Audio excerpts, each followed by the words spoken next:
Hoje em dia, grande parte da receita dos mineradores vem dos novos bitcoins entrando em circulação. Você tem 21 milhões de bitcoins que vão ser minerados, mas a tese desse negócio é que o minerador vai continuar lá no longo prazo, porque as taxas de rede, ou seja, as taxas pagas pelos usuários para utilizar a rede, tem que crescer bastante e aí elas vão passar a ser o grosso da remuneração dos mineradores.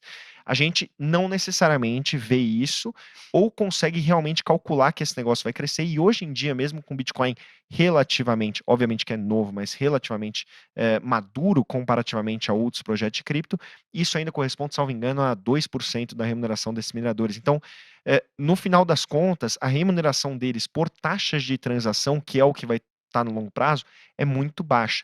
Isso é uma preocupação, porque a cada 4 anos acontece o halving diminui a quantidade de novos bitcoins entrando para os mineradores e, por consequência, a remuneração para eles vai diminuir. Então, vai passar ao longo do tempo a ficar menos atrativo para os caras validarem a rede.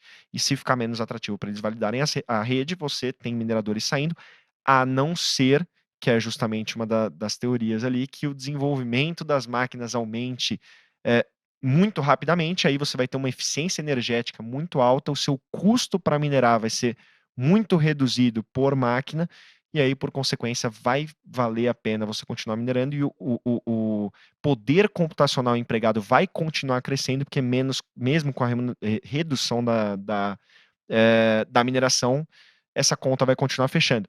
Mas, de novo, são muitas variáveis. Eu invisto em Bitcoin, primeiro, porque eu não acho que é um problema de curto prazo, é um problema de médio e longo prazo. Segundo, que eu não tenho tanta certeza sobre a questão da adoção, e eu acho que potencialmente pode ter uma adoção muito grande. O Bitcoin é, de fato, revolucionário em todos os sentidos, assim, é um negócio descentralizado que te protege. Cara, antigamente, eu já ouvi cara falando que coleciona selo porque o cara tem medo de eventualmente perder os recursos dele que estão em depósito bancário, assim. Então, existe essa tese há muito tempo na sociedade moderna, assim, existe esse receio. E o Bitcoin virou um instrumento digital de você fazer isso, assim, de você proteger os seus recursos com uma capacidade de levar aqueles ativos praticamente para qualquer lugar do mundo, gastando muito pouco recurso, assim, você não tem, pô, que levar um caminhão, uma mala enorme lotada de algum determinado ativo que tem algum valor, você pode levar uma hard wallet, um pendrive praticamente, com um valor muito grande ali dentro. Então, na minha percepção, eu estou falando como usuário, tem muito valor esse negócio, e eu acho que é realmente muito revolucionário. Assim. Então, como um todo, eu tenho minhas críticas, minhas ressalvas, principalmente, não é nem crítica efetivamente, porque tudo é praticamente um ambiente de teste, falando em mercado cripto, eu tenho minhas ressalvas, mas esse negócio é muito disruptivo, muito revolucionário, e é por isso que eu tenho. Vamos continuar, né? Só para terminar de responder o Bort, que, enfim, Ethereum que vocês tantos veneram está cada vez mais centralizado e submetido às regras da OFAC, né? Acho que foi erro de digitação. Cara, na verdade tá menos, tá? Os blocos processados por Ethereum que estão passando pela regulamentação da OFAC lá, né? Que estão sendo complacentes, estão reduzindo já parou de diminuir. Isso não significa que a rede está sendo, sei lá, centralizada por qualquer coisa que seja, porque uma vez que você tenha blocos não complacentes com a OFAC vindo depois, a rede é a mesma. Então, tipo, não faz muita diferença. Tipo, a rede continua sendo descentralizada. E o próprio conceito de descentralização é relativo, que, de novo, a gente já falou isso algumas vezes aqui, que você tem descentralização e centralização de diferentes formas. O Bitcoin existe uma centralização no cliente dele. Existe só praticamente um cliente de Bitcoin.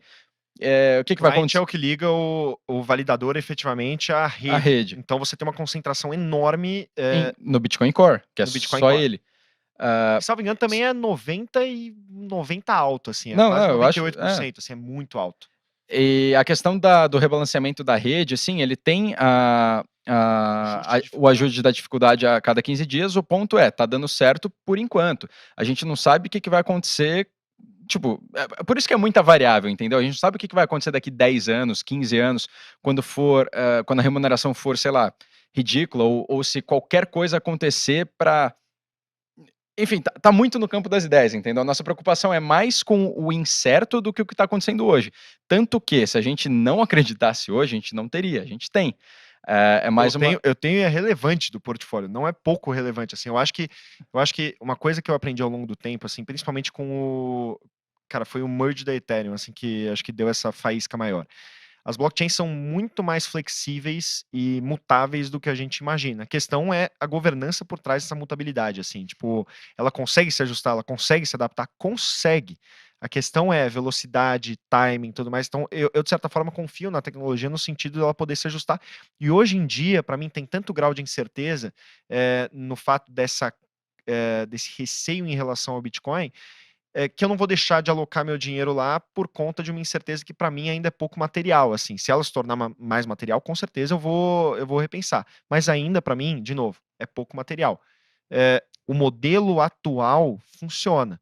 Se você pegar em momentos de mercado de baixa, existem também outras ressalvas. Então, por exemplo, agora a gente tem muitos mineradores queimando bastante caixa, então eles estão perdendo dinheiro, na minha percepção, por uma estratégia competitiva, assim. Então, eles estão queimando recursos deles, eles estão operando, perdendo dinheiro para diminuir a concorrência, porque o menor quebra e aí você concentra nos grandes pools de mineração.